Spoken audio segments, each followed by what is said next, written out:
Welcome student. This is your civics class 8 chapter 2. There is one significant way in which Indian secularism different from the dominant understanding of secularism as practiced in United States of America.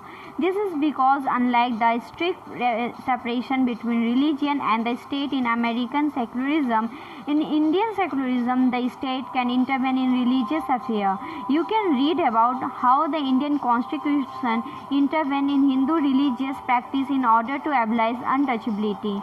In Indian secularism, though the state is not strictly separate from religion, it does maintain a principal distance vis-a-vis religion. This means that any interference in religion by the state has to be based on the ideals laid out in the Constitution. These ideals serve as the standard through which we can judge whether the state is or is not behaving according to secular principles. शायद आप समझ गए होंगे कि भारतीय धर्मनिरपेक्षता और America धर्मनिरपेक्षता के बीच एक अहम फर्क है। ऐसा इसलिए है कि अमेरिकी धर्मनिरपेक्षता में धर्म और राज्य के बीच स्पष्ट अलगाव के विपरीत भारत धर्मनिरपेक्षता में राज्य को धार्मिक मामलों में हस्तक्षेप करने की छूट दी गई है। आप पढ़ चुके हैं कि किस तरह भारतीय संविधान ने छुआछूत को खत्म करने के लिए हिंदू धार्मिक क्रियाकलापों में हस्तक्षेप किया है। भारतीय धर्मनिरपेक्षता में राज्य धर्म से अलग तो है, लेकिन धर्म से उसका फासला सैद्धांतिक है। इसका मतलब यह है कि संविधान में दिए गए आदर्शों के आधार पर राज्य किसी भी धर्म के मामलों में हस्तक्षेप कर सकता है। ये आदर्श वह कसौटी मुहैया कराते हैं जिसके जरिए हम इस बारे में फैसला लिया जा सकता है कि हमारा राज्य धर्मनिरपेक्षता सिद्धांतों के अनुरूप काम कर रहा है या नहीं। The Indian state is secular and works in various ways to prevent religious domination. The Indian Constitution guarantees fundamental rights that are based on this secular principle. However, this is not to say that there is no violation of this right in Indian society. Indeed, it is precisely because such violations happen frequently that we need a constitutional mechanism to prevent them from happening. The knowledge that such right exists makes us sensitive to their violation and enables us to take action when this violation takes place. भारतीय राज्य धर्मनिरपेक्ष है और धार्मिक वर्चस्व को रोकने के लिए कई तरह से काम करता है। भारतीय संविधान अपने नागरिकों को मौलिक अधिकारों का आश्वासन देता है। ये मूलभूत अधिकार इन धर्मनिरपेक्ष सिद्धांतों पर आधारित है, लेकिन इसका यह मतलब नहीं है कि भारतीय समाज में इन अधिकारों का उल्लंघन बंद हो गया है, बल्कि वास्तव में ऐसे उल्लंघनों की वजह से ही हमारे सामने संवैधानिक व्यवस्था की ज़रूरत बनी हुई है। इस तरह के अधिकारों के होने का ज्ञान हमें इन अधिकारों के उल्लंघन के प्रति संवेदनशील बनाता है। जब कभी ऐसा होता है तो हमें इसके खिलाफ सही कदम उठाने की क्षमता भी उसी से मिलती है। Glossary words. Coercion. To force someone to do something. In the context of this chapter, it refers to force used by a legal authority like the state. जोर जबरदस्ती, इसका मतलब है कि किसी को कोई चीज़ करने के लिए मजबूर करना।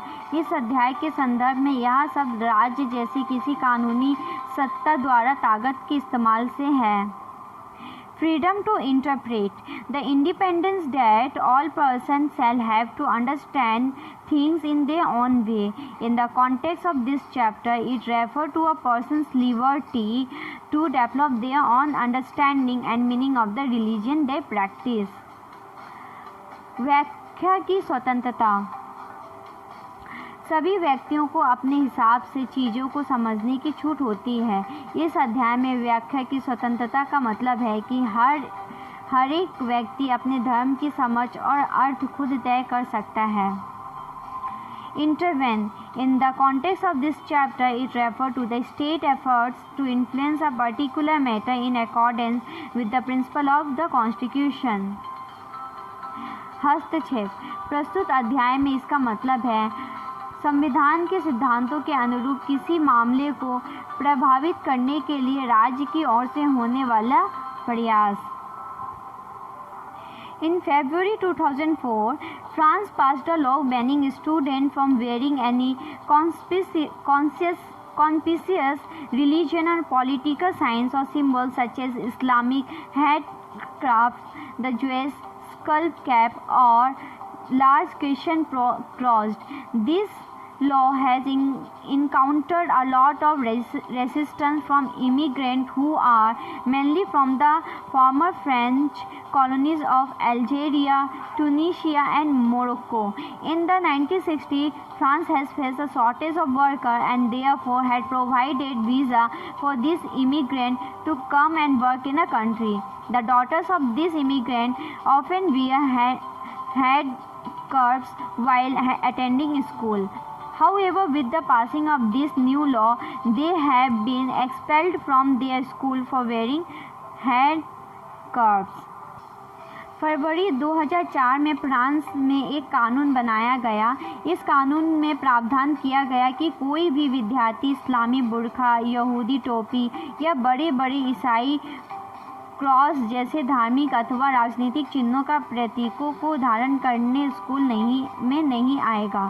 फ्रांस में रहने वाले उन अप्रवासियों ने इस कानून का काफ़ी विरोध किया। ये मुख्यतः अल्जीरिया, टूनीशिया और मोरक्को आदि उन देशों से आए थे जो पहले फ्रांस के उपनिवेश थे। 1960 के दशक में फ्रांस में मजदूर की कमी हो गई थी। उस समय इन अप्रवासियों को फ्रांस आकर काम करने के लिए वीज़ा यानी प्रवेश पत्र दिए गए थे। इस अप्रवासियों की बेटियां स्कूल में अक्सर सिर पर रुमाल बांधकर आ जाती थी, लेकिन इस नए कानून के लागू होने के बाद उन्हें सिर पर रुमाल बांधने के कारण स्कूल से निकाल दिया गया। This is the end of this video. We will continue this chapter, the question answer of this chapter in next video. If you have any doubt, please let us know. We will try to clear your doubts in another video. अगर आपको कोई संदेह है तो कृपया करके हमें बताइए। हम अगले वीडियो में आपके संदेह को दूर करने का प्रयास करेंगे।